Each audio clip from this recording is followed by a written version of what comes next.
50% pa rin ng respondents ang nagsasabing mahirap sila base sa survey ng Social Weather Station o SWS na inilathala sa pahayagang Business World.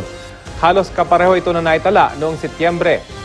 Ayon sa SWS, katumbas ng 50% ang mahigit 11 milyong pamilyang Pilipino. Kung sisiyasatin ang resulta para sa kabuuang taon o yung average self-rated poverty rate, 50% ang naitala para sa taong 2015. Ito na ang pinakamababa sa loob ng 4 na taon mula noong 2011 kung kailan nakapagtala ng 49%. Samantala, bumaba naman ang bilang ng respondents na nagsabing sila ay food poor o itinuturing na pangmahirap ang kanilang pagkain. 33% ako tambas ng mahigit 7 milyong pamilya ang naitala nitong huling quarter ng 2015. Ito na ang pinakamababang bilang mula noong March 2010 kung kailan nakapagtala ng 31%. Naitala naman ang 35% na average self-rated food poverty rate para naman sa taong 2015.